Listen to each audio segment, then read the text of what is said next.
सभी सादर विमुक्त और प्यारे बच्चों को जय जिनेन्द्र। जैन धर्म फाउंडेशन कोर्स के इस संडे क्लास में आप सभी का स्वागत है। प्यारे बच्चों, हमारा चल रहा है टॉपिक पदार्थ को जानने के उपाय, जहाँ पे उसको चार परिभाषा से हम डिफाइन करते हैं: लक्षण, प्रमाण, नई, निक्षेप। लक्षण और प्रमाण के बारे में हमने काफी डेप्थ में समझा है। अभी हमारा करंट टॉपिक चल रहा है नए। नए क्या है, नए किस प्रकार, कितने प्रकार के होते हैं, और इम्पोर्टेंटली नए को जानने से हमें बेनिफिट क्या है। हम कोई भी वस्तु को अगर हम उसका समझने का प्रयास करते हैं, उसको ग्रहण करते हैं, तो व्हाट इज द बेनिफिट, नए जानकर हमें क्या बेनिफिट होगा और हमको किस प्रकार से हमारे लक्षण में, हमारे सम्यक दर्शन के प्रयास में हेल्प करेगा। तो ये सब आज के टॉपिक में हम जानेंगे। तो विदाउट वेस्टिंग मच टाइम, हम आमंत्रण देते हैं आज के हमारे टीचर विरल भाई वादर फ्रॉम जामनगर। हम उनका हार्दिक स्वागत करते हैं और को अनुरोध करते हैं कि आज की संडे क्लास की शुरुआत करें। विरल भाई, जय जिनेन्द्र। जय जिनेन्द्र। जय जनेन्द्र सभी साधर्मी मुमुक्षुओं को। मैं सभी को एक निवेदन करता हूँ। आज का जो टॉपिक है वो थोड़ा गंभीर टॉपिक है। आप अपनी बुक्स वगैरह सब निकाल लीजिए और अपना ध्यान जो आज का जो टॉपिक है उसके ऊपर रखोगे तो आपको अच्छी तरह से जो मैं आज समझाना चाहता हूँ वो समझ में आ जाएगा।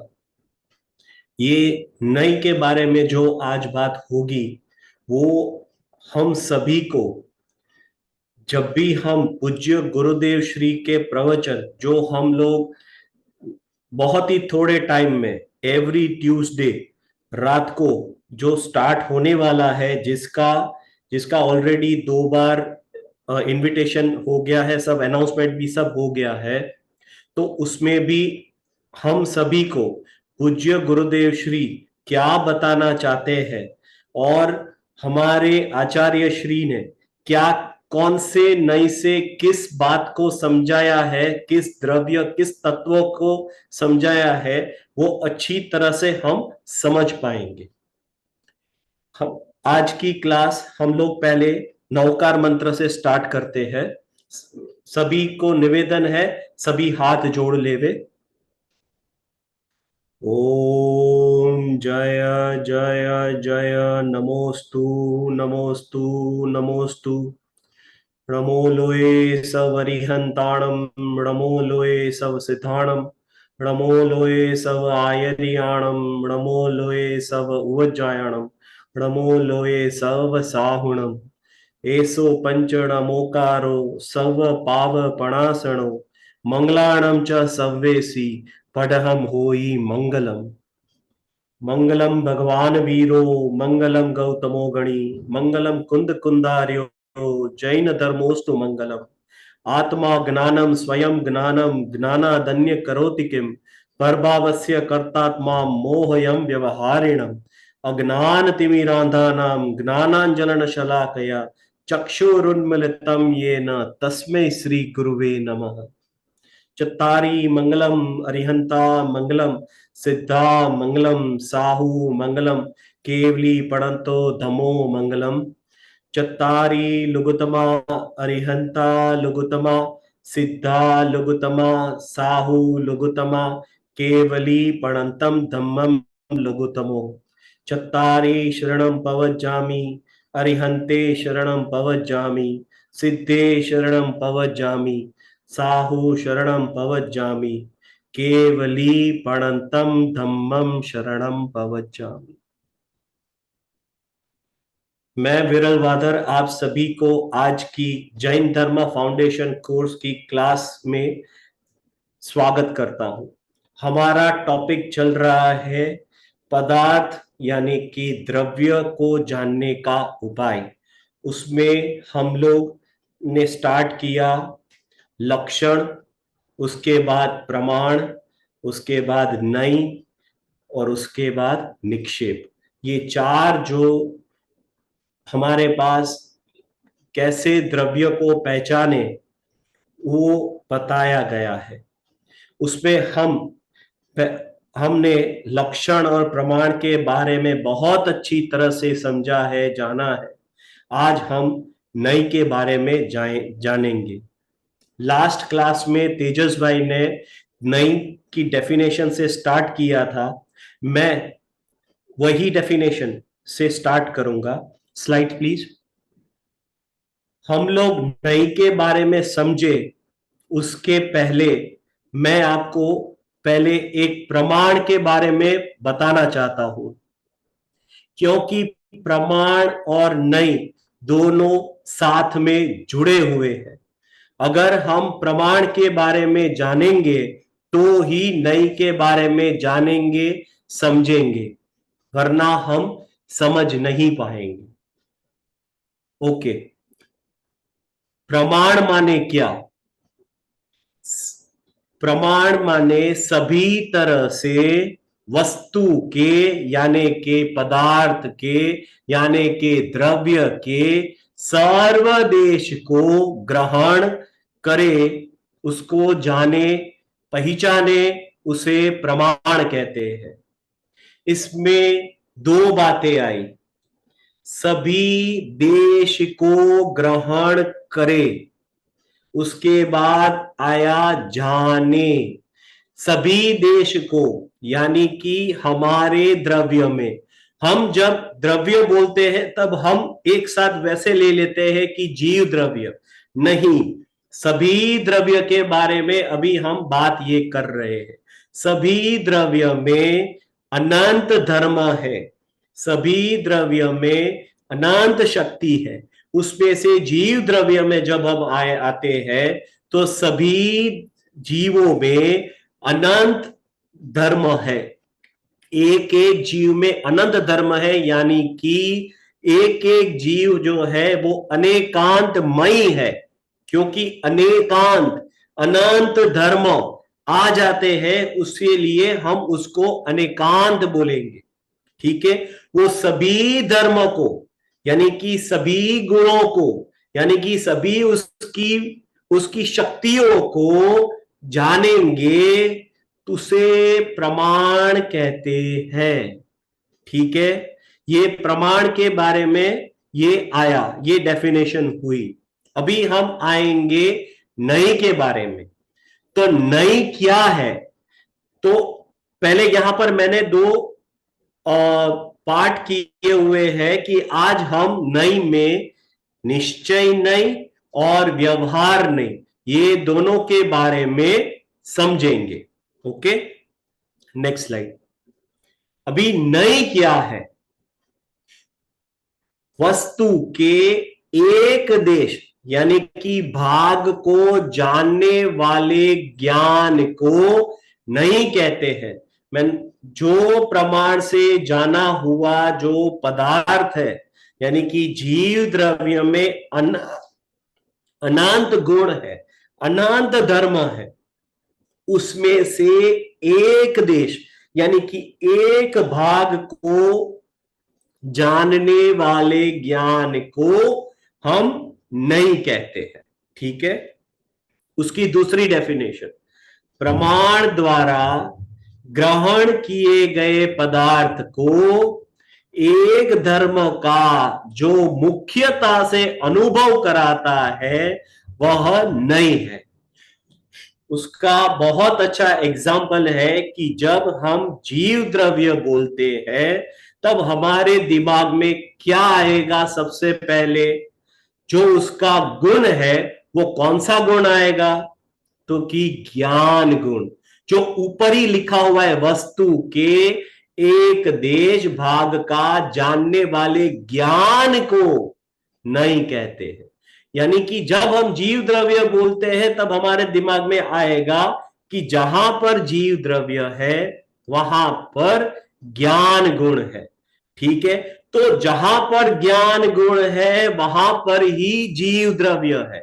तो प्रमाण द्वारा ग्रहण किए, यानी कि प्रमाण से जब एक द्रव्य को हम जैसे नक्की करते हैं, आइडेंटिफाई करते हैं, तो उसमें से एक भाग, एक धर्म जो मुख्यता से अनुभव कराता है वह नहीं है। जैसे कि जैसे कि जब हम पुद्गल द्रव्य बोलेंगे तब उसमें आएगा कि वह अजीव है, उसमें स्पर्श, रस, गंध, वर्ण इत्यादि उसके गुण है, तो उससे पुद्गल द्रव्य को जान सकते हैं। लेकिन पुद्गल द्रव्य में सिर्फ इतने ही गुण है? नहीं, वो तो एक भाग से हमने उस द्रव्य को जाना। ठीक है, जैसे कि जीव द्रव्य में एक ही गुण है, ज्ञान गुण, या दूसरा गुण सुख गुण है, या तीसरा गुण चारित्र गुण है, प्रभुता, विभुता, शुद्धता, अखंडता, वो जो कुछ भी हमारे में जितने भी गुण है, तो सिर्फ उतने ही गुण है? नहीं, कितने गुण है? अनंत गुण है। लेकिन एक गुण को, एक धर्म को जब हम ग्रहण करते हैं, जब उसको जानते हैं, तो उससे पूरे प्रमाण, पूरे द्रव्य के बारे में हम समझ सकते हैं। उसे क्या कहते हैं? नहीं कहते हैं। अब उसकी तीसरी डेफिनेशन, प्रमाण द्वारा निश्चित हुई अनंत धर्मात्मक वस्तु के एक एक अंग का ज्ञान मुख्य रूप से कराए, वह नहीं है। जो देखो, ये सब जो डेफिनेशन ली गई है वो हमारे जैन सिद्धांत प्रश्नोत्तर माला में है ही। तो वहां पर 5 टोटल डेफिनेशन है, उसमें से मैंने यहां पर 3 डेफिनेशन अभी ली है। प्रमाण द्वारा निश्चित हुई, यानी कि वो कंफर्म हुई, प्रमाण द्वारा हमने कंफर्म की कि ये द्रव्य है। अनंत धर्मात्मक वस्तु, उसमें क्या है? अनंत धर्मात्मक वस्तु के एक एक अंग का ज्ञान मुख्य रूप से कराए, वह नहीं है। क्योंकि पूरा द्रव्य अखंड है। अखंड को कभी अखंड से हम नहीं जान सकते। लास्ट क्लास में तेजस सर ने आपको एक एग्जाम्पल दिया था, वो था हाथी का। मुझे लगता है सबको याद होगा कि जहां वो हाथी का जो फोटो था, और वहां पर जो कोई भी जीव थे उसके आंखों पे पट्टी लगी हुई थी, और अलग अलग हाथी के पार्ट को वो देखकर वो वहां पर फील कर कर कहते थे कि ये क्या है, तो कि ये हाथी नहीं है, लेकिन ये लंबा सा कोई खंबा है। पैर को पकड़ते ही लगता था लंबा सा खंबा है, कान को पकड़ के लगता था बड़ा सा पंखा है, और टेल को लगड़ के पता ऐसा चलता था कि वो तो स्नेक है या रस्सी है। ऐसा ऐसा जो उसको ज्ञान में आता था, वो एक एग्जाम्पल है कि एक हाथी को किससे कैसे जानना। लेकिन वही यहां पर बताया गया है कि प्रमाण द्वारा निश्चित हुई अनंत धर्मात्मक वस्तुओं के एक एक अंग का ज्ञान मुख्य रूप से कराए, वह नहीं है। वस्तुओं के अनंत धर्म है, इसीलिए उनके अवयव अनंत तक हो सकते हैं, और इसीलिए अवयव के ज्ञान रूप नई भी अनंत तक हो सकते हैं। जैसे कि कोई भी एक गुण आप लीजिए, ज्ञान गुण अगर लेते हैं, तो उसमें भी हम लोग ने क्या क्या देखा? कितने प्रकार के ज्ञान है? मति ज्ञान, श्रुत ज्ञान, अवधि ज्ञान, मनपर्य ज्ञान, केवल ज्ञान। ये पांचों जो ज्ञान है वो भेद करके बताए गए हैं, लेकिन ज्ञान तो एक ही है, ज्ञान गुण तो एक ही है, लेकिन उसको भेद करके बताया गया है। तो ऐसे जब हम चारित्र की बारे में बात करेंगे, तो उसके भी सकल चारित्र, विकल चारित्र, चारित्र के भी भेद, तो सुख के भी भेद है। थोड़ा सुख मिला, उससे ज्यादा, उससे ज्यादा, उससे ज्यादा, उससे परम सुख। तो जैसे हम कोई भी गुण को, कोई भी धर्म को, यानी कि भेद करके हम जब हम जानेंगे, तो वो नई कहलाता है। ठीक है, नेक्स्ट स्लाइड। अभी हम नई के बारे में आगे हम समझेंगे। Next slide. वो जो पहले आया था कि नई के दो प्रकार है, निश्चय नई और व्यवहार नई। तो हमें निश्चय नई और व्यवहार नई की पहले हम डेफिनेशन हम बोलेंगे। निश्चय नई की डेफिनेशन क्या है? अभी यहां से असली हमारा टॉपिक शुरू होता है। क्यों शुरू होता है? क्योंकि यहां पर से जब हम गुरुदेव श्री के प्रवचन समझेंगे, पढ़ेंगे, तब पता चलेगा कि गुरुदेव श्री कौन से नई से इस टॉपिक को समझाते हैं। निश्चय नहीं, वस्तु के किसी असली मूल अंश को ग्रहण करने वाले ज्ञान को निश्चय नहीं कहते हैं। जैसे कि मिट्टी के घड़े को मिट्टी का घड़ा कहना। ये डेफिनेशन और ये जो एग्जाम्पल जो है वो हमारे आगम में बताया गया है। ठीक है, तो इसमें इसमें क्या क्या कहना चाहते हैं?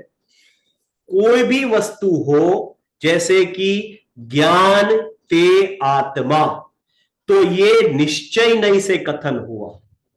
ज्ञान ते आत्मा, सुख ते आत्मा, ऐसे मूल अंश को ग्रहण करने वाले ज्ञान को निश्चय नहीं कहते हैं।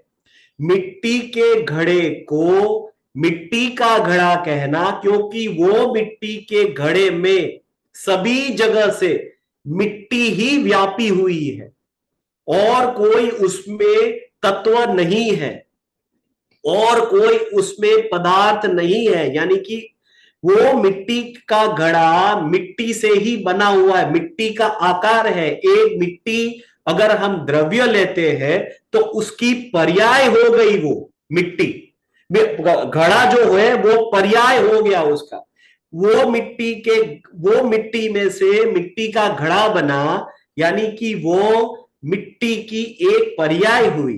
अभी वो मिट्टी में से घड़ा बना, वो मिट्टी अगर कोई और मिट्टी होगी तो उसमें से उसकी थाली बनी, उसमें से वो दिए जलाने के लिए वो छोटी छोटी कटोरी बनी। तो वो सब उसकी पर्याय है। अभी पर्याय में नहीं जाते हैं, मैं आपको एक समझाना चाहता हूं कि मिट्टी के घड़े को मिट्टी का घड़ा कहना। अभी व्यवहार नहीं क्या है? किसी निमित्त के कारण से, सुनना बहुत इंपॉर्टेंट है, निमित्त के कारण से एक पदार्थ को दूसरे पदार्थ रूप जानने वाले ज्ञान को व्यवहार नहीं कहते हैं। जैसे कि मिट्टी के घड़े को घी रहने के निमित्त से घी का घड़ा कहना। हम लोग घर में ऐसे ही बोलते हैं, घी का घड़ा। अभी तो घड़े में कोई घी नहीं रखता है, सभी स्टील की बोतल में या फिर कोई कंटेनर में, स्टील के कंटेनर में घी रखता है। तो क्या क्या हम लोग घर में बोलेंगे? वो घी की कटोरी लाओ लाओ। कटोरी किसकी बनी हुई है? स्टील की बनी होगी या फिर कोई और ग्लास की बनी होगी। सभी के घर में डिफरेंट डिफरेंट है, लेकिन उसमें क्या रहा है? उसमें रहा है घी। इसीलिए हम ऐसे बोलते हैं कि आप घी की कटोरी लेके आओ।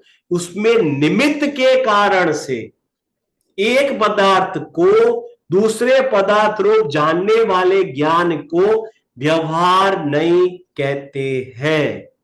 उसमें घी रहने से उसे घी का घड़ा कहा हुआ है। और एग्जाम्पल से नेक्स्ट स्लाइड। आप जैसे हम लोग जैसे निश्चय नहीं को बोलेंगे तो ऐसा बोलेंगे कि निश्चय नहीं से जब वस्तु को बोलेंगे तो उसको कहेंगे कि इसको ग्रहण करना सत्यार्थ है। और व्यवहार नहीं से जब कथन करेंगे तब वो ग्रहण करना असत्यार्थ है, ग्रहण करना नहीं है, सिर्फ जानने के लिए उसको उस तरह से बताया गया है।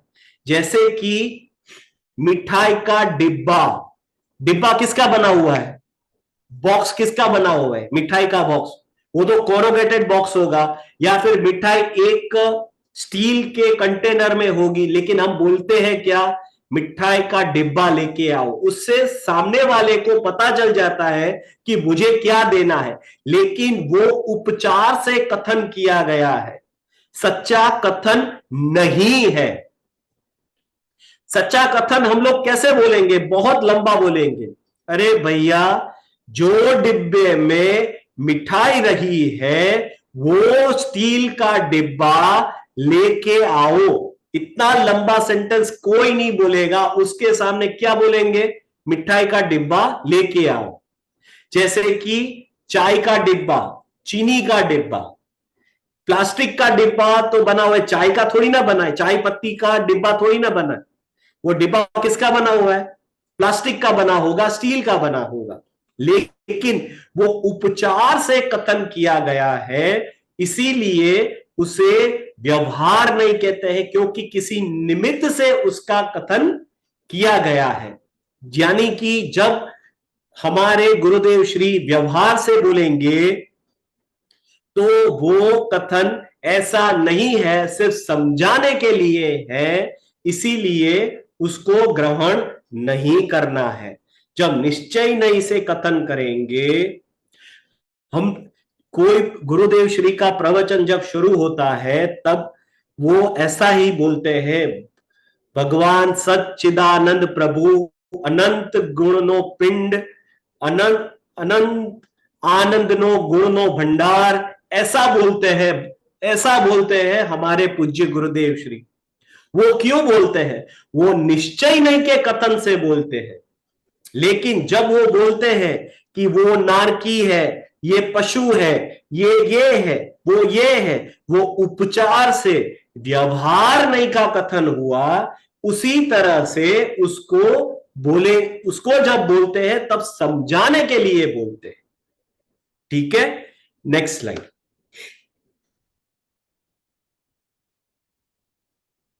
मुझे लगता है थोड़ा थोड़ा सबको निश्चय नहीं और व्यवहार नहीं को समझने में आसानी होती जाती होगी। अभी अभी ये निश्चय नहीं और व्यवहार नहीं को क्यों जानना, ये जानना बहुत इंपॉर्टेंट है। उसके लिए मैंने थोड़ा लिखा हुआ है, इसमें भी है, दूसरा भी मैं आपको बोलूंगा।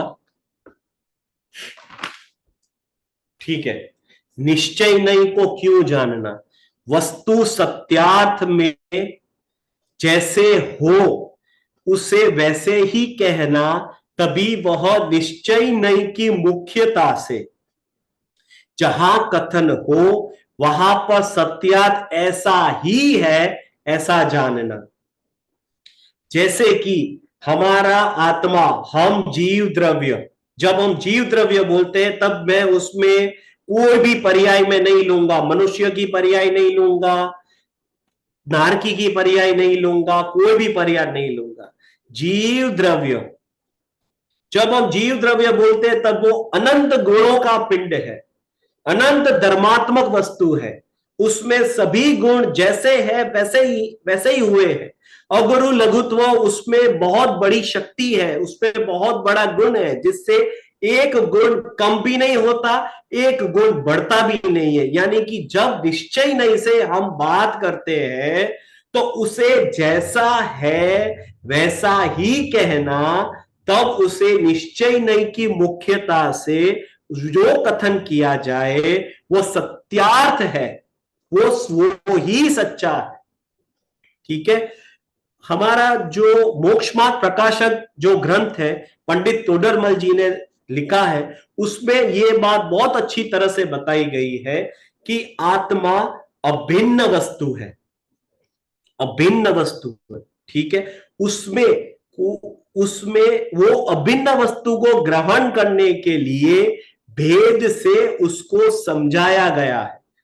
तो जब हम भेद उसमें डालेंगे तब वो व्यवहार का कथन हो जाएगा। लेकिन अखंड वस्तु को जब ग्रहण करेंगे, जब अखंड वस्तु को पहचानेंगे, क्योंकि वो स्वयं सिद्ध वस्तु है, हमारा आत्मा स्वयं सिद्ध वस्तु है, तो वो जब हम पहचानेंगे, वो जब उसकी बात करेंगे, तो उसको निश्चय नहीं का कथन हुआ।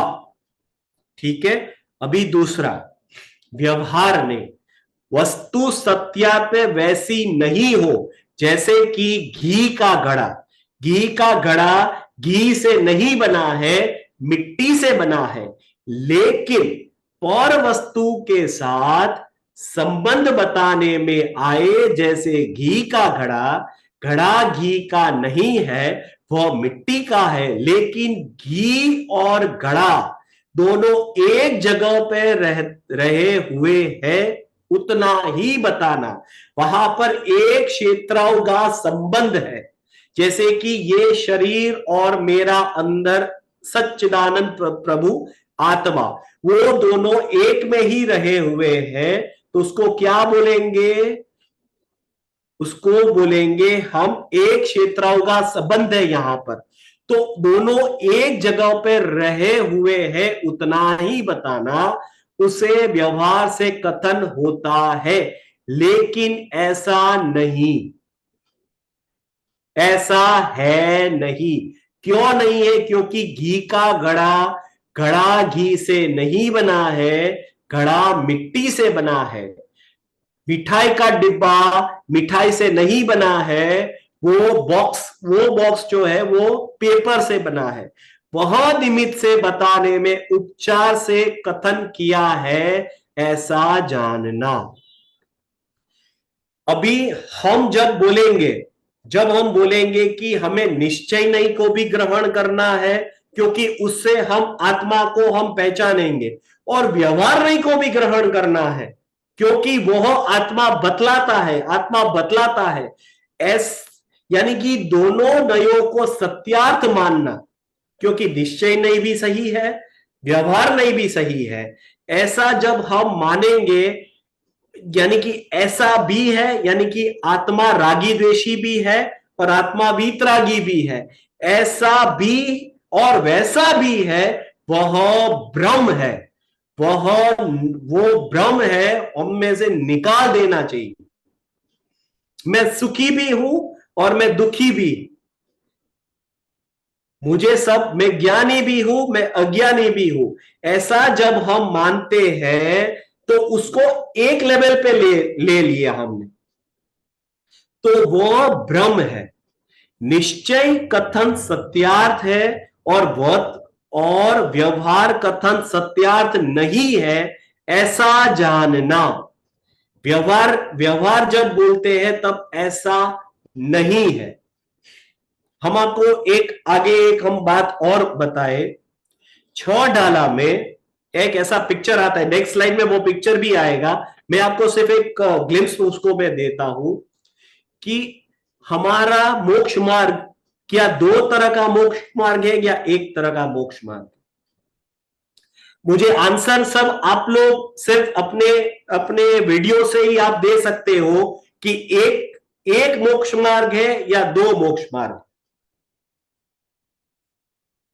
मुझे लगता है 2 मोक्ष मार्ग है, एक मोक्ष मार्ग है। ओके, एक मोक्ष मार्ग है। कैसे एक मोक्ष मार्ग है? क्योंकि उसमें तो निश्चय मोक्ष मार्ग भी बताया गया है, व्यवहार मोक्ष मार्ग भी बताया गया है। कैसे कैसे कैसे तो फिर एक हुआ? ये आपको ये आपको फोटोग्राफ आएगा, नेक्स्ट स्लाइड में आएगा। हम ऐसा करते हैं, नेक्स्ट स्लाइड में चले जाते हैं, वापस इस स्लाइड में आएंगे। प्लीज नेक्स्ट स्लाइड में चले जाइए।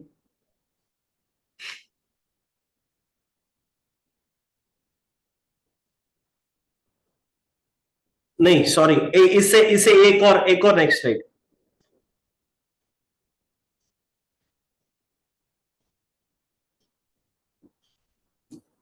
नेक्स्ट स्लाइड, और नेक्स्ट स्लाइड।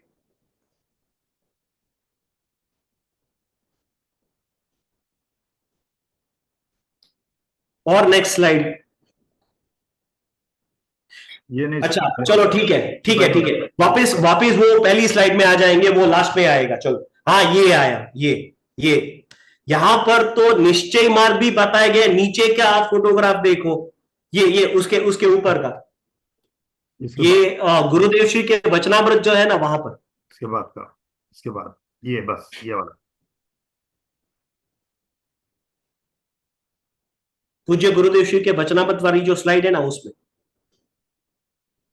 हाँ जो नीचे का जो फोटोग्राफ है, ऊपर का फोटोग्राफ तो अच्छा है कि सम्यक दर्शन, सम्यक ज्ञान, सम्यक चारित्र त्राणी, वो शिव मार्ग है, वो ठीक है। लेकिन यहां पर निश्चय मार्ग भी बताया गया है, व्यवहार मार्ग भी बताया गया है। तो यहां पर हम लोग क्या समझेंगे इसको? यहां पर तो दो मोक्ष मार्ग बताया गया है।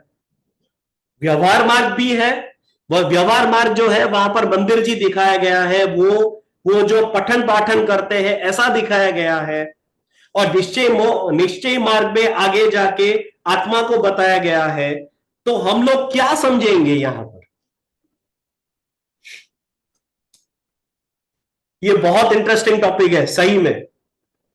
अच्छा अच्छा, ये हम लोग इंग्लिश में बोलेंगे ब्रेनस्टॉर्मिंग, फूड फॉर थॉट।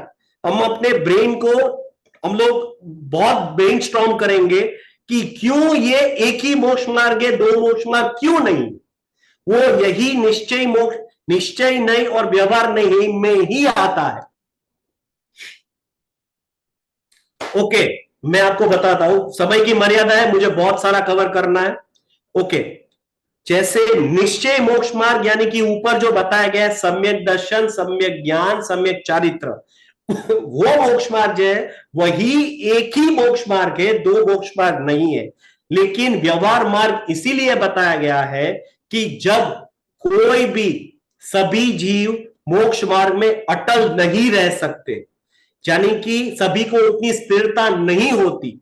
मुनिराज को जब स्थिरता नहीं होती तब वो व्यवहार मोक्ष मार्ग यानी कि वो शुभ राग में आते हैं, तभी वहां पर जिन मंदिर, फिर वहां पर प्रक्षाल होता है, या फिर पूजा होती है, या फिर वो शील व्रत अंगीकार करते हैं, व्रतादि में वो रचपत रहते हैं, वो मुनियों के साथ वो डिस्कशन करते हैं, तत्व चर्चा करते हैं, वो सभी व्यवहार मोक्ष मार्ग है। क्योंकि वो ऐसा समझते हैं, मैंने मुनिराज की बात की, लेकिन श्रावक श्राविका जो कोई भी है, जो फोर्थ गुण स्थान से लेके 12वें गुण स्थान तक जो कोई भी जीव उसमें रत है, वो अपने मार्ग से च्युत न हो जावे, वो अपने मार्ग से भटक न जावे, इसीलिए वो व्यवहार मोक्ष मार्ग में रत रहते हैं। लेकिन उसे पता है कि व्यवहार मोक्ष मार्ग मुझे आगे नहीं ले जा सकता, मुझे तो निश्चय मोक्ष मार्ग ही आगे ले जाएगा। यानी कि वो देखो वहां से फिर वो यू टर्न आता है, डाइवर्जन आता है, वो मंदिर में अंदर जाके वापस वो यू टर्न लेके वापस वो निश्चय मोक्ष मार्ग में आगे चला जाएगा। वो जीव आगे चला जाएगा और आगे जाके परम पद को प्राप्त करेगा। इसके ऊपर पूज्य गुरुदेव श्री के वचनामृत भी है, वो भी आएगा। तो हम लोग आगे आगे आ जाएंगे, वापिस उसी स्लाइड पे आ जाएंगे। अभी मैं थोड़ा फास्ट लूंगा क्योंकि समय की मर्यादा है। और निश्चित भाई जो जो वहां पर जो स्लाइड थी ना वहां पर आप आ जाइए। ओके, यानी कि दोनों को आदर करना, लायक जानना वह भी ब्रह्म है। दोनों को एक साथ एक ही आदर करने लायक है। वो क्या है? निश्चय नहीं को ही आदर करने लायक है, व्यवहार नहीं को आदर करने लायक नहीं है।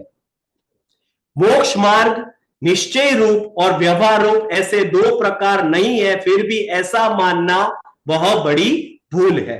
ठीक है, वो मैंने समझा दिया। Next slide. ओके, ये पंडित जयचंद जी ने, देखो अच्छी तरह से समझना सुनना, हमारे समयसार जी की 11वीं गाथा जो जैन दर्शन के प्राण बताए गए हैं गुरुदेव श्री ने, ठीक है। व्यवहार नय भूतार्थ दर्शित शुद्ध नय भूतार्थ चे भूतार्थ ने आश्रित जीवसु दृष्टि निश्चय होय छे। उसकी कलश जो हमारे अमृतचंद आचार्य जी ने लिखे, उसमें जब जयचंद जी, पंडित जयचंद जी ने जब उसको आगे विस्तार किया, उसमें उसने बहुत अच्छा एग्जाम्पल दिया है, वो है हैंड रेल का। अब थोड़ा ये स्लाइड थोड़ा नीचे करोगे, मुझे दिखाई नहीं दे रहा है, थोड़ी स्लाइड नीचे करो ना प्लीज। देखो, जब हम स्टेयरकेस चढ़ते हैं तब साथ में हैंड रेल होती है, ठीक है। तो जब हम स्टेयरकेस को चढ़ना शुरू करते हैं तो हैंड रेल की सहायता से हम स्टेयरकेस चढ़ना शुरू करेंगे, लेकिन जब हम हैंड रेल को पकड़ के ही रहेंगे तो हम स्टेयरकेस आगे नहीं चढ़ पाएंगे।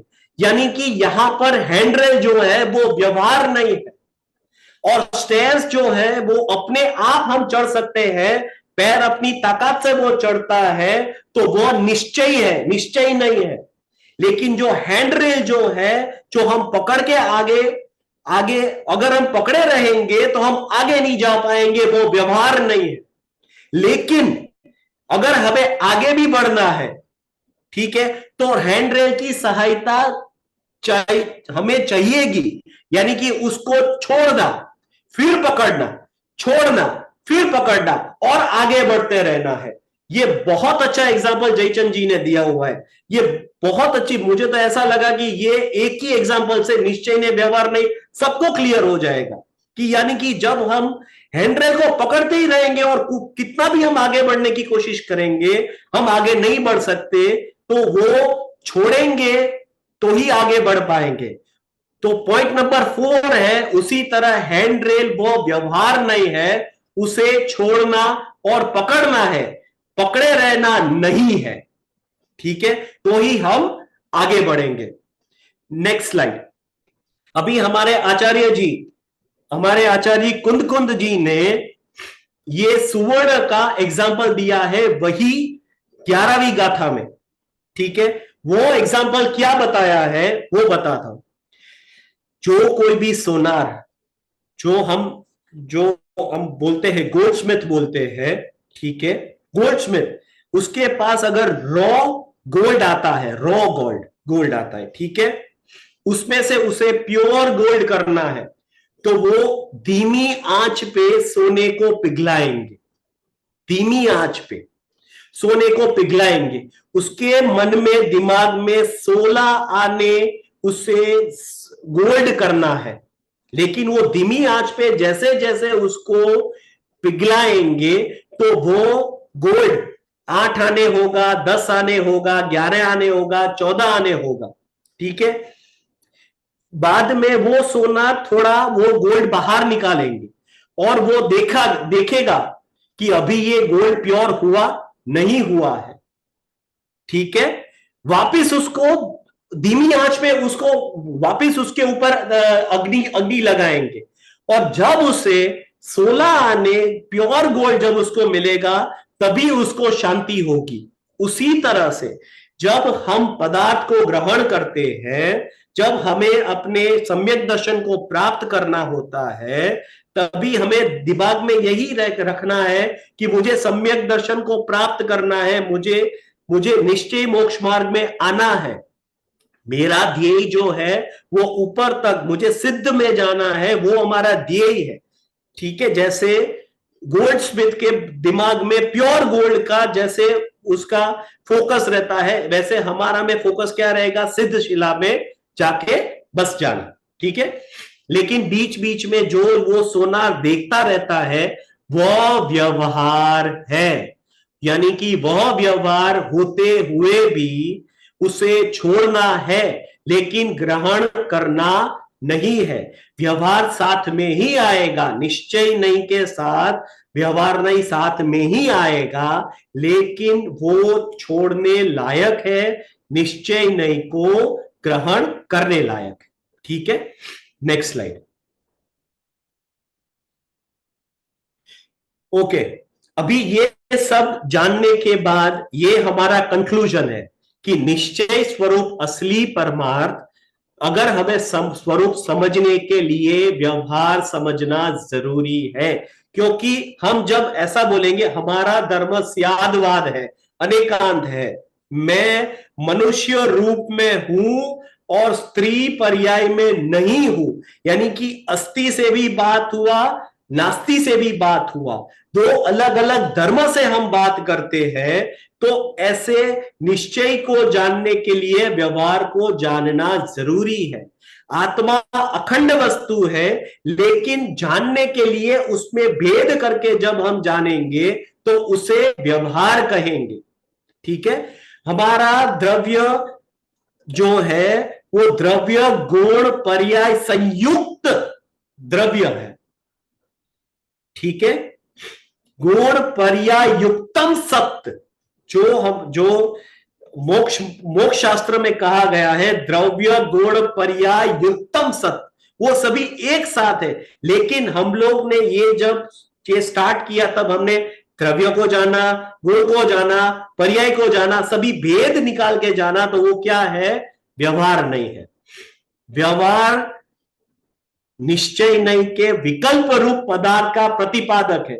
निश्चय नहीं जो है वो व्यवहार नहीं जो है वो विकल्प रूप है, और निश्चय नहीं जो है वो निर्विकल्प रूप है।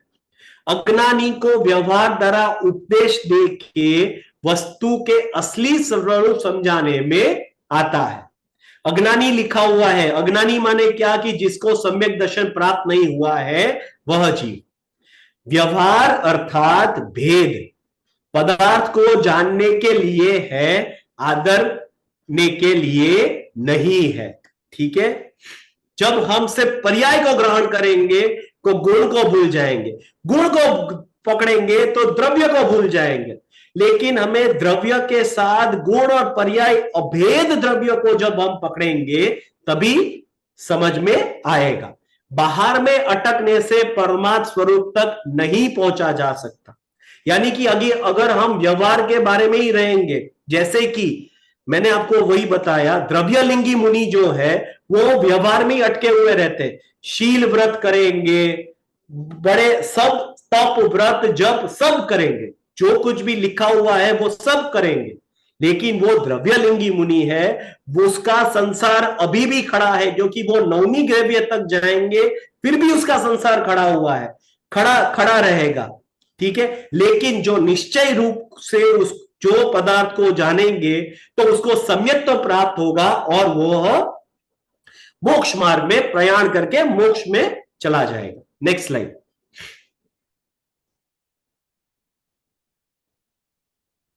ओके, अभी ये पूज्य गुरुदेव श्री ने अपने वचनामृत नंबर 40 में यही बताया है, वो पूरा इसमें लिखा हुआ है। मैं अभी नहीं बोल सकता क्योंकि समय की मर्यादा है। आप इसको समझ लेना, बहुत अच्छी तरह से आप समझ लेना कि यहां पर ये वचनामृत नंबर 40 में अच्छी तरह से निश्चय नहीं और व्यवहार नहीं का बहुत अच्छी तरह से निरूपण किया गया है।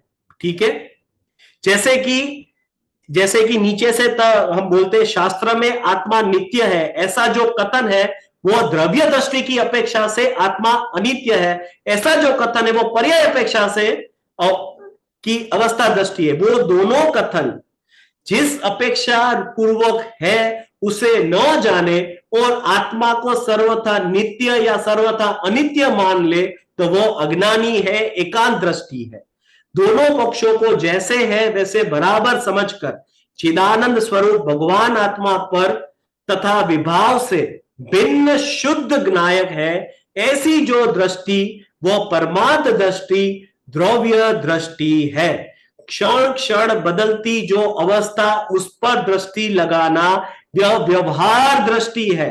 क्षण क्षण बदलती दृष्टि, मैंने पहले ही बोला था, पर्याय, मेरी मनुष्य पर्याय, नरकी पर्याय, देव पर्याय, वो क्षण क्षण बदलती हुई अवस्था है, तो वो व्यवहार दृष्टि है, भंग दृष्टि है, भेद दृष्टि है। Next slide. अभी जो मैं अभी जो बात करूंगा वो बात होगी हमारे पूज्य बहन श्री, नेक्स्ट स्लाइड प्लीज, हमारे पूज्य बहन श्री की मंगलवाणी। वो जो ऑडियो जो है वो एक जरा जरा आप ले लो ना अभी। और ये सामने जो ये पूरी जो स्लाइड जो है वो भी सामने रखना, क्योंकि जो गुजराती में बहन श्री ने बताया है वही उसका वर्ड टू वर्ड इसका वो पूरा एक्सप्लेनेशन यहां पर दिया गया है। हमारे पूज्य पूज्य बहन श्री ने निश्चय निश्चय नहीं और व्यवहार नहीं के बारे में क्या बताया है वो अभी हम उसकी मंगलवाणी से हम समझेंगे। આગમમાં ક્યારેક નિશ્ચયને મુખ્ય તો ક્યારેક વ્યવહારને મુખ્ય દર્શાવે છે, તો બંને જુદા જુદા પ્રકારના કથનો પાછળ જ્ઞાની ધર્માત્માઓનો શું મર્મ છે તે કૃપા કરીને સમજાવશો। ગુરુદેવ તો બહુ સ્પષ્ટ કહ્યું છે, ગુરુદેવનું પરમોપકાર છે।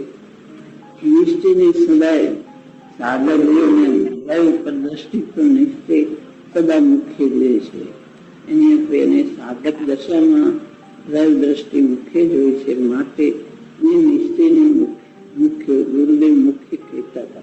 અને વસ્તુ સ્વરૂપ એમ છે કે એ ગુરુદેવ કહેતા હતા એમ છે, પણ જે શાસ્ત્રમાં આવે છે વ્યવહારને મુખ્ય, કોઈ વાર નિશ્ચયની વાત આવે તેમાં સમજાવવા માટે હોય છે। જે અનાદિનો અભ્યાસ છે જીવને આ વિભાવનો અભ્યાસ છે, એને લઈને વ્યવહારનો બહાર સ્થૂળ દ્રષ્ટિ છે, સમજી શકતા નથી, એ સમજાવવા માટે વ્યવહારની વાત કરવામાં આવે, પણ એને કહેવાનો આશય એને વસ્તુની મુક્તિનો માર્ગ સુધી નિશ્ચય ઉપર દ્રષ્ટિ કરે એમ કહેવાનો આશય એમ કહે છે।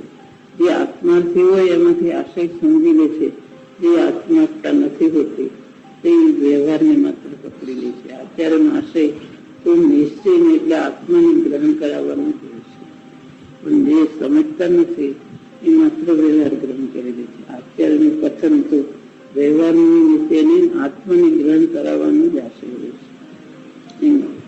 સાધકનું નિશ્ચય મુખ્ય અને વ્યવહાર ગૌણ હોય છે, પણ એને સમજાવવા માટે વ્યવહાર એમ કહેવાય કે ભાષા અનારે વિના સમજાવી શકાય, અનારીને સમજાવી શકાતું નથી, એની ભાષામાં એને સમજાવવામાં આવે છે। શાસ્ત્રમાં આવે છે કે આત્મા શબ્દ કીધો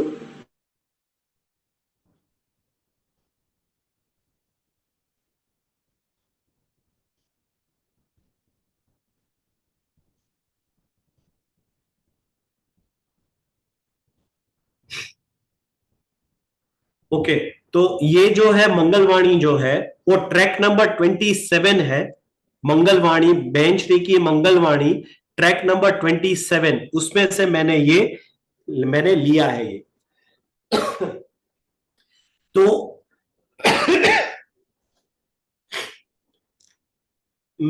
मैंने अपनी तरह से निश्चय नहीं और व्यवहार नहीं को जो समझाया है वो मैंने अपने ज्ञान से समझाया है। अभी इसके ऊपर विशेष क्लास हमारे विशेष उसका सर भी अतुल सर भी हमें समझाएंगे। तो निशित भाई आप अतुल सर को ही बोलिए कि आगे अगर इसमें कोई रह गया हो तो वो समझे। जी जय जिनेन्द्र। अभी हमारे सोनगढ़ के माननीय वंशकार शत्रुल भाई कामदार द्वारा अभी तक के लिए क्लास के ऊपर 2 मिनट संक्षिप्त में स्पष्टता दी जाएगी। तत्पश्चात वॉइस ऑफ यूथ में 2 प्रश्न हैं, मैं प्रश्न रीड आउट कर लेता हूं, उसके बाद उसका समाधान भी श्री अतुल भाई द्वारा दिया जाएगा। प्रश्न हमारे 2 स्टूडेंट का था, एक का अनेरी गांधी का था। उन्होंने ये प्रश्न पूछा कि जो फॉरेन ट्रिप में जाते हैं, फॉरेन ट्रिप या इवन इंडिया में भी जो ट्रिप में जाते हैं, तो लोग आजकल एक नया कॉन्सेप्ट आया है कि फूड को जो है ड्राई फूड पैक रहता है, यानी उसको डिहाइड्रेट करते हैं। वो रेडीमेड पैक्स बहुत सारे दुकान में मिलता है और उसको बहुत प्राउडली बोलते हैं कि भाई जैन फूड है, ये जैन करी है, जैन पाव भाजी है, ये सब डिहाइड्रेट करी हुई है, इसमें सिर्फ आपको गर्म पानी डालना है और सब्जी तैयार हो गई, आप रेडीमेड खा सकते हो। ऐसा बहुत ट्रेंड चल रही है। इंडिया के बाहर तो जो जाते हैं वो लोग पैकेट्स भर भर के किलो किलो पैकेट्स लेके जाते हैं और प्राउडली बोलते हैं कि हम तो जैन फूड खा रहे हैं पूरी ट्रिप में। तो ये फूड डिहाइड्रेटेड होता है, उसमें से पूरा मॉइस्चर निकाल के रीपैक किया जाता है। तो ये सही है गलत है, ये ऐसा खाना खाने से हमें पाप लगता है या नहीं, उसकी स्पष्टता श्री अतुल भाई द्वारा दिया जाएगा। और एक प्रश्न है, ये प्रश्न पूछा गया था जैनी दोषी से। एक 5 प्रकार के मिथ्यात्व में एक मिथ्यात्व का प्रकार होता है अज्ञानिक, जिसका कथन इस प्रकार से है कि ज्યાં हिताहित વિવેકનું કોઈ પણ સદભાવ ન હોય તેને અજ્ઞાનિક મિથ્યાત્વ કહે છે। જેમ કે પશુવધ अथवा पाप ने धर्म समझવું। पशुवध अभी एक मुसलमान कौम का एक फेस्टिवल हुआ, उसका मैं नाम नहीं लेना चाहूंगा मेरे मुंह से। तो वहां पे बहुत सारे लाखों करोड़ों बकरियों को मारा गया।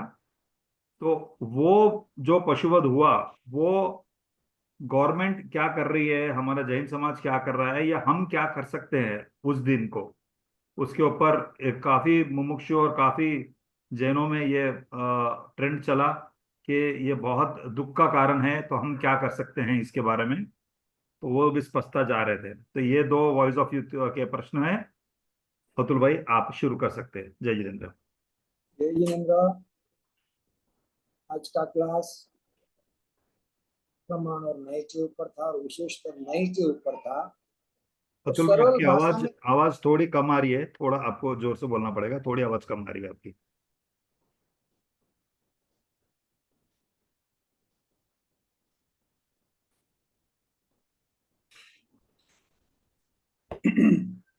तो देखो, समय सार की 8वीं गाथा है। भाषा अनार्य विना न समझा विशकाय अनार्य ने व्यवहार वीण परमार्थ नो उपदेश एम अशक्य छे।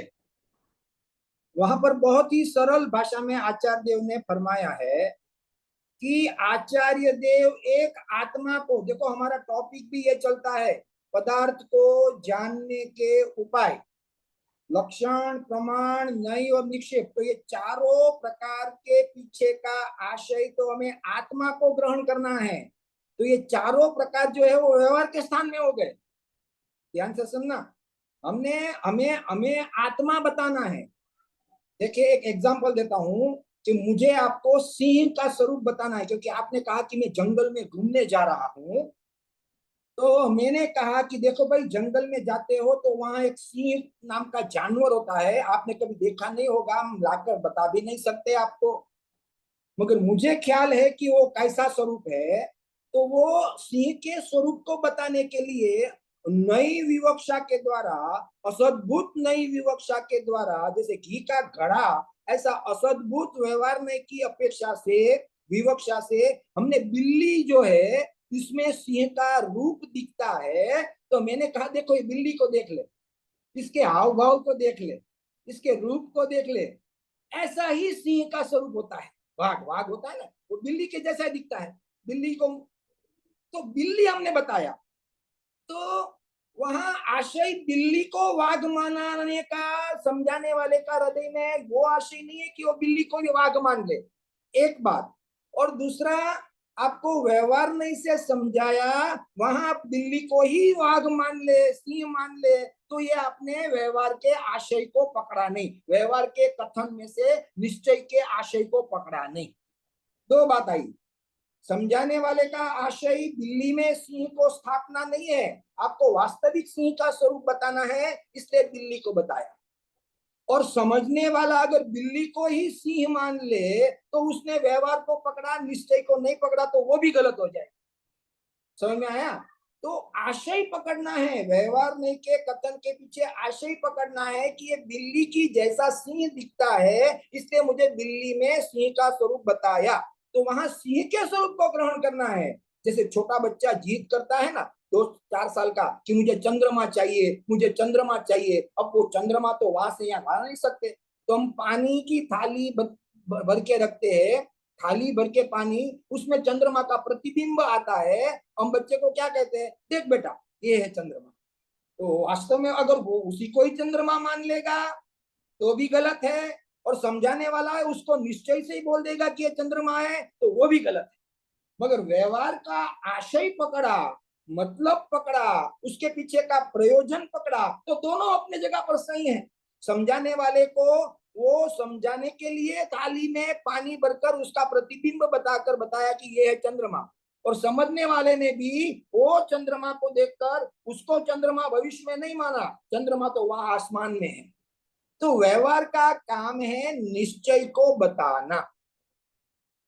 अब निश्चय को बताने के लिए व्यवहार की पद्धति अलग अलग प्रकार से होती है। जैसे कोई अमेरिका में लेक्चर देता है ना, तो वो ये कहता है कि मैं इंडिया का प्रतिनिधित्व करता हूँ। इंडिया में कहीं लेक्चर करेगा ना, तो वो कहेगा कि मैं गुजरात का प्रतिनिधित्व करता हूँ। गुजरात में कहीं लेक्चर करेगा ना, तो वो कहेगा कि मैं सोनगढ़ का प्रतिनिधित्व करता हूँ। तो देखो, व्यवहार का कथन असद्भुत भी हो सकता है, सद्भुत भी हो सकता है, उपचरित भी हो सकता है, अनुपचरित भी हो सकता है। मगर हम उन वेदों में न अटक कर निश्चय यानी कि मुझे यहाँ आत्मा को समझना है, तो वो आत्मा को ग्रहण करे, तो व्यवहार का उपदेश कार्यकारी है। अब यहाँ हमें आत्मा को समझना है, तो हमने लक्षण के द्वारा ज्ञान को बताया, क्योंकि अभी जानना जानना जानना वो हमारे पकड़ने में आता है। हम कहते हैं ना कि अंधेरा है, किसने जाना? तो हम कहते हैं कि वो जानने वाला चक्षु तो बंद थी, तो किसने जाना? तो ज्ञान ने जाना, हाँ वो आत्मा। तो यहाँ पर हमने अभेद में भेद करके बताया लक्षण के द्वारा कि ये जानना जानना जानना जो है वो आत्मा है। हालांकि आत्मा में सिर्फ जानना अकेला एक गुण नहीं है, अनंत गुण है, मगर आत्मा को समझाने के लिए ज्ञान असाधारण लक्षण काम में आता है। तो हमने अभेद में भेद करके समझाया। अब उतना ही आत्मा है, ज्ञान वही आत्मा है, तो एकांत हो जाएगा, तो गलत हो जाएगा, व्यवहाराभास हो जाएगा। तो वहां पर लक्षण को पकड़कर फिर पूरे लक्ष्य का यानी कि प्रमाण के द्रव्य का परिचय करके उसमें जो ज्ञान जिसको विषय करता है, ऐसे शुद्ध आत्मा को ग्रहण करना, ये व्यवहार का प्रयोजन है। जैसे 8वीं गाथा में स्वस्ति शब्द कहा, तो वो तो म्लेच्छ था, उसको समझ में नहीं आया, वो टगर टगर देखने लगा। फिर वो समझाने वाले समझ गए कि ये निश्चय की भाषा समझता नहीं है, तो व्यवहार से कहा कि तेरा अविनाशी कल्याण हो। तो वो फौरन समझ गया और उसको निश्चय का भी उसको ख्याल आ गया कि मुझे ये क्या कहना चाहते हैं, तो उसके आंखों में हर्ष के आंसू आ गए। तो देखो, व्यवहार कथन पद्धति निश्चय को प्रसिद्ध करने के लिए है। समझ में आया? घड़ा घी का कहा, वहां घड़ा का प्रयोजन नहीं है, घड़ा तो माटी का है, मगर घी का प्रयोजन है, तो वो घी को ग्रहण करेगा तो व्यवहार का कथन उसने समझा। अब हमारे घर में 8 साल की बच्ची है, हमने उसको कहा बेटा पानी का ग्लास ला। अगर उसने आशय पकड़ा होता था, देखो ध्यान से सुनना, उस बच्ची ने वो कथन जो व्यवहार नहीं कहा है, जो उसके पिता ने कहा पानी का ग्लास लेकर आ, अगर उसने आशय पकड़ा तो वो पानी का ग्लास लेकर आएगी। और अगर उसने शब्द को पकड़ा तो वो उसके पिताजी से बहस करेगी कि पापा आप क्या कहते हो, ग्लास तो स्टील का होता है, कांच का होता है, कभी पानी का ग्लास देखा है? तो उसने निश्चय को पकड़ने वाला व्यवहार नहीं के कथन को पकड़ा नहीं, वो व्यवहाराभासी हो जाएगा और न ही वो कभी कार्यान्वित होकर पानी का ग्लास लाकर खड़े होगी। ऐसा हम भी कभी आत्मा का अनुभव करके सम्यक दर्शन प्राप्त करेंगे अगर हम व्यवहार के शब्दों को पकड़ लेंगे तो। यानी कि ज्ञानी के व्यवहार में के कथन का आशय पकड़कर निश्चय यानी कि शुद्ध आत्मा को ग्रहण करना, ये ही व्यवहार का उपदेश का प्रयोजन है। व्यवहार को असत्यार्थ कहा, वो वहां जो अटकता है उसके लिए। जैसे भाई साहब ने कहा कि सीढ़ी पर ठहर गया तो वो व्यवहार में पकड़ के व्यवहार में चिपक गया, तो निश्चय कभी प्रकट नहीं होगा। वहां सीढ़ी को छोड़ते हुए जाना है। ऐसा व्यवहार के कथन के पीछे निश्चय का आशय ग्रहण करके व्यवहार को छोड़ना है। वो अपेक्षा से जो व्यवहार में अटका हुआ है उसको अभूतार्थ कहा है, असत्यार्थ कहा है। परमार्थ से देखा जाए तो व्यवहार अपने स्थान पर सत्यार्थ है। समझ में आया? तो ऐसा कोई हाथी के अपना वो ससले के सिंगड़े की जैसा असद्भुत नहीं है, आकाश के फूल की जैसा असत्यार्थ नहीं है। हमने बिल्ली में सिंह का स्वरूप बताया, बाजू में बंदर बैठा हुआ था, बंदर में हमने ये नहीं कहा कि देखो ऐसा सिंह होता है, उसमें तो है ही नहीं, वो तो आकाश के फूल की जैसा है। तो व्यवहार अपने स्थान पे सत्यार्थ है, मगर उसमें जो अटकता है उसके लिए उसको असत्यार्थ कहते हैं। तो इस प्रकार आज का नए का जो प्रावधान था, विषय था, बहुत अच्छा चला। अभी प्रश्न है पहला कि ये जो डिहाइड्रेट करके फूड लेके जाते हैं, तो भाई साहब एक बात मैं आपको स्पष्ट करूं, खाने का भाव ही महापाप है। सबसे पहले तो खाने की क्रिया पुद्गल की क्रिया है, आत्मा विकल्प करता है, तो उसमें भी भक्ष हो या अभक्ष हो, अभक्ष की तो बात ही नहीं है, भक्ष को भी ग्रहण करने का भाव पाप है। अब सेकंड स्टेज, क्योंकि शरीर है तो हमें शरीर को पुष्ट करने के लिए भोजन नहीं लेना है, हमें स्वाध्याय करते करते अगर भोजन की अंतराय, भोजन का अंतरंग में जो संकेत है, भूख का संकेत है, वो अगर हमें स्वाध्याय में खलेल पहुंचाते हैं तो उस पेट को शांत करने के लिए, क्योंकि मुझे स्वाध्याय में तन्मय होना है, तो अपने पेट को शांत करने के लिए जिसमें एक इंद्रिय की हिंसा कम हो, ऐसे निर्दोष आहार को ग्रहण करके वो पेट की क्षुधा शांत हो जाए, तो वापस मेरा उपयोग आत्मा में लग जाए, स्वाध्याय में लग जाए। ये भावना के पीछे भोजन के प्राप्ति करने की भावना हो तो वो भोजन ठीक है, मगर पुष्ट करना है शरीर को, अपने रसेंद्री को, तो कोई भी हो वो पाप ही है। फिर भी ड्राई फ्रूट वगैरह को जने लेके जाते हैं फॉरेन ट्रिप में, तो वहां भावना तो यही होनी चाहिए, और हो सके तब तक ये जो पैकेजिंग फूड है उसको अवॉइड करना चाहिए। कितने ही महीने से वो बना हुआ होता है, पैकिंग होता है, अंतर मुहूर्त में उसमें जीव की उत्पत्ति हो जाती है, तो पैकिंग फूड को तो कभी करना नहीं। निर्दोष और निर्दोष आहार अगर कहीं मिल जाए तो ले लेना और अपने पेट की क्षुधा को दूर करना, मगर वो उसके पेट को संतुष्टि क्या भाव नहीं होना चाहिए, अंदर में आत्मा की रमणता में अगर वो बाधा पहुंचाता है तो उसे निर्दोष आहार देकर शांत कर लेना चाहिए। ठीक है, तो वो पैकेजिंग फूड को तो कभी हमें अपनाना नहीं चाहिए, ये बात समझ लो कि वो पैकिंग कब होता है, वो डेट भी जिस दिन डिलीवरी होती है उस दिन डालते हैं, कब का कितने महीनों से पैकिंग किया हुआ गोडाउन में माल पड़ा रहता है, आज डिलीवरी है तो आज डिलीवरी के स्टैंप डालते हैं, वो पता नहीं है, हमने अभी देखा नहीं है, इसलिए ऐसे फूडों को अवॉइड करना, और हो सके तब तक खाने के इंद्रियों को, विषयों को गौण करके आत्मा की साधना के लिए बाहर में निर्दोष आहार मिला वो लेना, नहीं मिला तो भूखा सो जाना, मगर आहार के पीछे उतनी गृद्धि भाव नहीं रखना। एक बात। दूसरा, बकरी ईद का अज्ञानिक मिथ्यात्व है, महापाप है। कोई भी धर्म में पर द्रव्य को दुखी करके, उनका वध करके आत्मा को, अपने धर्म को प्राप्त करना, ये महापाप है, मिथ्यात्व है। समझ में आया? पांचों प्रकार के विपरीत मान्यता है, ग्रहित मिथ्यात्व, एकांतिक मिथ्यात्व, महापाप का फल मिलता है। और कितने पशुओं की हत्या होती है, ध्यान से देखना। वास्तव में सरकार को हम क्या कहे, क्योंकि वो भी उसके अधिकार में नहीं है। मैं क्या करूं, मैं अपने आत्मा का सोच सकता हूं, पद्रव्य में मैं क्या फेरफार कर सकता हूं, जो करता है उसके परिणामों को मैं कैसा चेंज करूं, क्योंकि वो स्वयं भ्रष्ट है।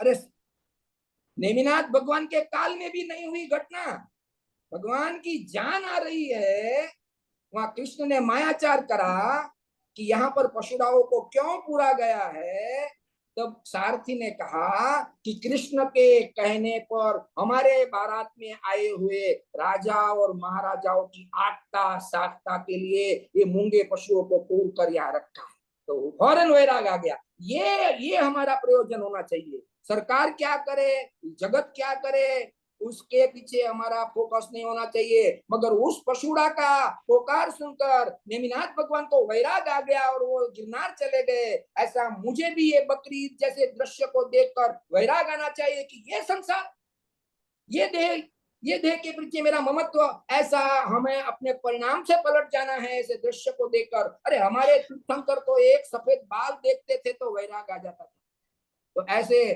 विभत्स दृश्य, बकरी जैसे पशुवध के दृश्य देखकर अंदर में वैराग आ जाना चाहिए कि अरे रे ये क्या, ये देह की क्षण भंगुरता, ये पाप, ये महापाप, ऐसे संसार में मुझे परिभ्रमण करना नहीं है, मुझे तो अपने आत्मा को इसी भाव में प्राप्त करना है, ऐसी वैराग की भावना आनी चाहिए। ये पॉजिटिव है। सरकार क्या करेगी वो भिन्न चीज है, मैं क्या कर सकता हूँ उस पर फोकस दो।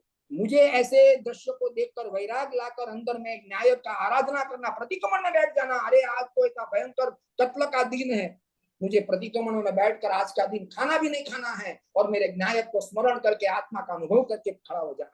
ये भावना कर, मैं ये कर सकता हूँ, सरकार को मैं कुछ नहीं कह सकता। बाहर में अगर कोई पशु जाते हैं और तुम 1000, 2000, 5000 देकर उसके बचाते हो, वो तो उसके आयु के अधीन है, वो बचना है या मरना है उसके आयु के अधीन है। तू बचा सकता नहीं, मार सकता है। और तीसरा प्रश्न भी था ना कुछ, टाइम है? अतुल भाई टाइम नहीं है हमारे पास, क्योंकि 5 बज ओके। चुके हैं और हमारे पास क्विज भी करना है। तो जो ओके। ठीक। और एक प्रश्न जो है और उसके बाद और एक है, वो हम नेक्स्ट संडे ले लेंगे। ठीक आपका है। बहुत धन्यवाद, बहुत अच्छे से आपने दोनों प्रश्न का समाधान दिया। हमें उम्मीद है जो भी स्टूडेंट ने क्वेश्चन पूछे उनको बहुत अच्छे से स्पष्टता से समझ में आ गए। जय जिनेन्द्र। Time for quiz. मैं रिक्वेस्ट करूंगा टीम को कि जल्द से जल्द क्विज को स्टार्ट करें।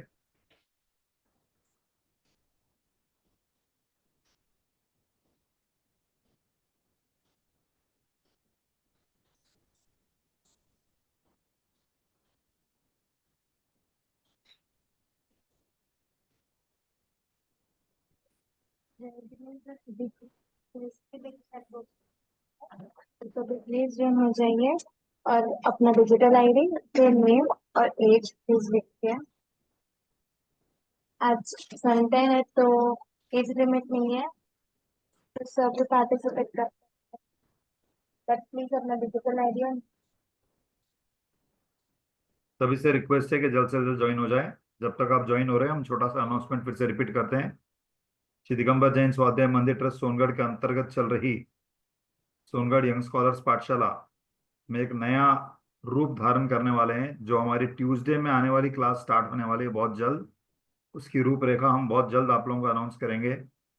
पूज्य गुरुदेव के प्रवचन का डायरेक्ट हम लोग ट्रांसमिशन स्टार्ट करने वाले हैं ट्यूसडे नाइट। लगभग समय रहेगा 8:45 टू 10 o'clock का, जहाँ पे हमारे सोनगढ़ के माननीय वाचनकार द्वारा पहले उसका ब्रीफ दिया जाएगा कि आज के प्रवचन में क्या आने वाला है।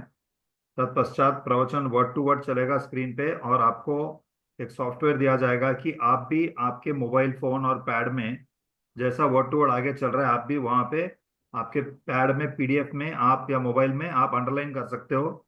आपको कोई भी चीज जो प्रवचन में आ रही है, पूज्य गुरुदेव की वाणी में आ रही है, आपको नहीं समझ में आ रहा है या आपको कुछ दिक्कत हो रही है, डिफिकल्टी आ रही है, आप उसे अंडरलाइन कर सकते हो, हाईलाइट कर सकते हो। प्रवचन के समाप्त होने के बाद वांचनकार द्वारा फिर से उसके ऊपर समरी दी जाएगी। तत्पश्चात जितने उपस्थित मुमुक्षु ज्वाइन हुए हैं, बच्चे ज्वाइन हुए हैं, उनको पूछा जाएगा, उनके ओन शब्द में कुछ उनको बोलना है वो बोलेंगे। तत्पश्चात आप जिन्होंने भी नोट्स की बनाए हैं, जिन्हें कुछ डाउट आया है, जिन्हें दृष्टांत समझ में नहीं आया, जिन्हें कोई वाक्य समझ में नहीं आया, कोई वर्ड या लाइन, कुछ भी आपको डिफिकल्टी हुई है वो प्रवचन समझने में, उसका आप प्रश्न पूछ सकते हो और आपका तुरंत आपको उसका जवाब दिया जाएगा। इस प्रकार से हमारा प्रयोग ये रहेगा कि कोई भी मुमुक्षु आगे जाके या कोई भी बच्चे युवक ये नहीं बोल पाएगा कि हमें पूज्य गुरुदेव का प्रवचन समझ में नहीं आया या हमें कठिनाई हो रही है। किस माध्यम से समझाने हैं और कौन से नए क्या अपेक्षा से है, पूरा उसका ब्रीफ दिया जाएगा। और प्रवचन समाप्त होने के बाद भी आपको डिटेल्ड उसके बारे में दिया जाएगा। तो ये बहुत अच्छा प्रयोग हम शुरू करने जा रहे हैं। हम उम्मीद करते हैं कि आप सब भी जिस प्रकार फ्राइडे की क्लास और संडे की क्लास में भाग ले रहे हो, उसी प्रकार सभी मुमुक्षु बच्चे बड़े सब युवक सब ज्वाइन होंगे इस ट्यूसडे रात की क्लास में, जहाँ पे वांछनकार द्वारा स्पष्टता से आपको कुछ भी, आपको प्रवचन के दरमियान कोई वर्ड डिफिकल्टी आई या कुछ समझ में नहीं आया, कुछ पैराग्राफ, बहुत विस्तार से आपको उसका क्लैरिटी दिया जाएगा। ये हमारा नया प्रयोग स्टार्ट होने वाला है बहुत जल्द। हम आपको उसका अनाउंसमेंट्स भी अनाउंस करेंगे किस डेट से स्टार्ट होने वाला है। मुझे लगता है सब लोग ज्वाइन हो चुके हैं, तो हम क्विज को स्टार्ट कर रहे हैं अभी। Let's start the quiz now. सभी को ऑल द बेस्ट।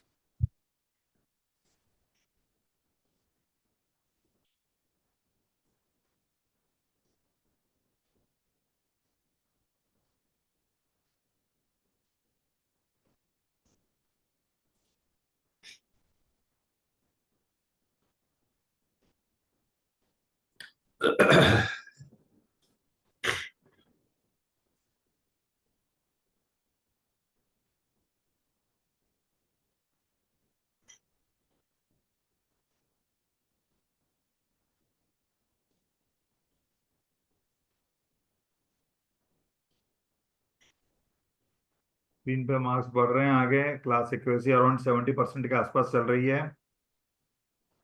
एक आध क्वेश्चन शायद डिफिकल्ट लग रहा होगा, बाकी तो सभी प्रश्न बहुत आसान से बनाए थे सर ने। आप लोगों को क्यों डिफिकल्ट दिखा पता नहीं, बट उसका खुलासा भी हम कर लेंगे।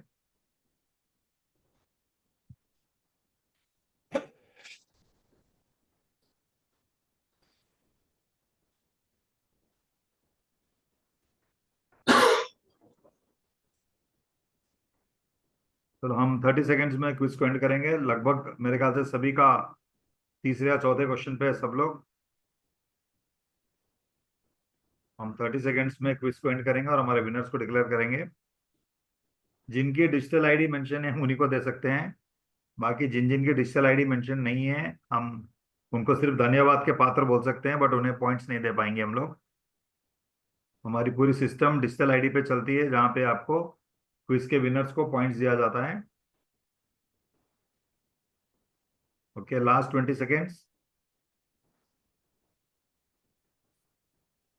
तत्पश्चात हम सारे प्रश्न का जवाब भी फिर से क्लैरिटी दे देंगे हम लोग। Okay, last 10 seconds. हम काउंटडाउन स्टार्ट कर रहे हैं। 10, 9, 8, 7, 6, 5, 4, 3, 2, 1 एंड 0। हम क्विज को एंड कर रहे हैं और हमारे विनर्स जिनकी डिजिटल आईडी मेंशन है 1039 मोक्षो। बाकी दो मुमुक्ष भाइयों के या बहनों के हमें डिजिटल आईडी नहीं पता। एंड उसके बाद तत्पश्चात है इशिका जैन शिवपुरी, फिर विदय जैन राजकोट, और फिर अमृता जैन पुणे, और एक लास्ट रहेंगे खुशी जैन। हम बैकएंड से चेक कर लेंगे और हम विनर्स को अनाउंस कर देंगे। और ये हम प्रश्न के जवाब देने के पहले और एक छोटा सा अनाउंसमेंट है कि नेक्स्ट वीक हमारा सम्यक सत्संग का दिन है। आपको पता है कि last Sunday off every month हम धार्मिक गेम्स का खेलते हैं। तो ये संडे को आने वाले संडे को एक बहुत अच्छी इंटरेस्टिंग नई प्रकार की गेम खेली जाने वाली है। उसके लिए थोड़ा होमवर्क भी आप लोगों को देंगे ताकि आप प्रैक्टिस कर सको। उसकी स्लाइड्स पूरी रेडी हो चुकी है। मोस्ट प्रॉब्ली आज ये क्लास होने के बाद हम वो स्लाइड्स पूरे ग्रुप में डाल देंगे। जो हमारे जो महान शास्त्र है, जिनवानी आगम है, उसके सभी के नाम उसके सामने, बहुत सारे हमारे जिनवानी आगम है, उसके सामने शास्त्र के रचयिता कौन कौन है, आचार्य देव, पंडित जी, सबके नाम मेंशन्ड है। आपको सभी को उसको बाय हार्ट प्रैक्टिस कर लेना होगा। उसके ऊपर हमारी क्विज चलेगी नेक्स्ट संडे। सम्यक सत्संग का 4 बजे से रहेगा। अभी हम क्विकली इसको अनाउंस कर लेते हैं। विरल भाई, फर्स्ट क्वेश्चन में 37 करेक्ट है और 6 गलत है। पदार्थ के जानने के उपाय कौन कौन से हैं? हमने पहले से वहां से ही हमारा सेशन स्टार्ट हुआ था। लक्षण, प्रमाण, नय, निक्षेप, यानी कि ऊपर के सभी is the right answer. Yes, ऊपर के सभी। सेकंड क्वेश्चन थोड़ा डिफिकल्ट लगा है सबको, सिर्फ 15 करेक्ट है और 27 गलत है। देखो, सच्चा लक्षण क्या होता है? लक्षण से लक्ष्य को हम लोग आगे जाते हैं तो पीछे का भी आपको याद रखना होगा कि सच्चा लक्षण क्या होता है। द्रव्य का गुण, द्रव्य की पर्याय, द्रव्य के सामान्य गुण, या ऊपर के सभी? आंसर है ऊपर के सभी, क्योंकि जो द्रव्य का गुण है वही उसकी पर्याय है, वो एक सामान्य गुण भी है। यानी कि द्रव्य का गुण is the right answer. Actually द्रव्य का गुण इज द राइट आंसर। या द्रव्य का सामान्य गुण है, द्रव्य का गुण। हम्म सिर्फ सामान्य गुण से द्रव्य नहीं होता, विभिन्न गुण होते हैं। हाँ, सामान्य गुण नहीं होता है। घी का घड़ा वो कौन सा न्याय है? निश्चय नहीं है, व्यवहार नहीं है, नहीं है, निश्चय और व्यवहार दोनों है। बहुत बहुत अच्छी तरह से बताया कि घी का घड़ा जब बोलेंगे तब वो क्या है? व्यवहार नहीं है। व्यवहार नहीं से उसका कथन है। घड़ा किसका बना हुआ है? मिट्टी का घड़ा है, लेकिन घी के संबंध उसके साथ निमित्त होने से उसको घी का घड़ा बोला गया। नेक्स्ट क्वेश्चन नंबर 4 में ये दो बार बताया। नेक्स्ट क्वेश्चन के पूज्य गुरुदेव श्री ने जैन दर्शन के प्राण कौन सी गाथा को बोला गया है? 11वीं गाथा। 11वीं गाथा, बहुत स्पष्टता से हमने बताया था कि 11वीं गाथा। और लास्ट क्वेश्चन में 16 करेक्ट है और 26 गलत है। क्या ग्रहण करने लायक है? निश्चय नहीं, व्यवहार नहीं, ए एंड बी, या फिर आत्मा। हमारे हमारे वांचनकार ने वही बताया कि निश्चय नहीं और व्यवहार नहीं को के मिक्स करके हमें बताना क्या है, ग्रहण क्या करना है, आत्मा को हो तो ही ग्रहण करना है। तो आत्मा निश्चय ने व्यवहार में क्या बताएगा हमें, आत्मा आत्मा को ही बताएगा, तो हमें ग्रहण क्या करना है, आत्मा को ही ग्रहण करना है। तो आत्मा is the right answer. Yes. तो इस प्रकार से हमारा क्विज एंड हुआ है। अभी हम जयकारा से सेशन को एंड करते हैं। हम जैसे जयकारा की स्लाइड रखते हैं स्क्रीन पे। मैं सभी को निवेदन करता हूं, सभी हाथ जोड़ ले।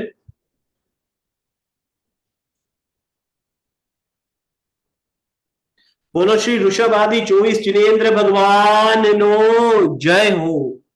बोलो श्री सिमंदर आदि 20 विहरमा तीर्थंकर भगवान नो जय हो। श्री समयसार आदि सार्व जिनवाणी मात नो जय हो। श्री कुलकुल आचार्य आदि सार्व मुनिराजो नो जय हो। अनंत अनंत उपकारी श्री कहान गुरुदेव नो जय हो। धन्य अवतार प्रशभूर्ति पूज्य भगवती मात नो जय हो। सुवर्णपुरी तीर्थ धाम नो जय हो। सत्य सनातन जैन दिगंबर धर्म नो जय हो। सभी को जय जिनेन्द्र। जैन धर्म फाउंडेशन टीम के सभी टीचर्स की ओर से सभी प्यारे बच्चों मुमुक्षु को जय जिनेन्द्र। हम आपसे मिलेंगे 2 दिन के बाद, यानी ट्यूसडे, हमारी स्पेशल क्विज में।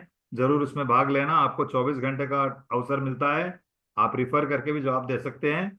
एंड ट्राई करिए कि आप ऑल 10 और 10 करेक्ट आंसर जवाब दें, ताकि आपको 50 रिवॉर्ड पॉइंट्स मिल जाए। नेक्स्ट फ्राइडे चलेगी हमारी बाल पोथी पे, चैप्टर 13 14 वगैरह पे। वो भी बहुत इंटरेस्टिंग क्लास चल रही है। और नेक्स्ट संडे तो आपको पता है, हमने अनाउंस किया है, सम्यक सत्संग धार्मिक गेम्स डे रहेगा। उसके ऊपर जो होमवर्क है उसकी स्लाइड्स हमारे सारे ग्रुप्स में आज भेजी जाएगी। तब तक के लिए आप सभी को जय जिनेन्द्र।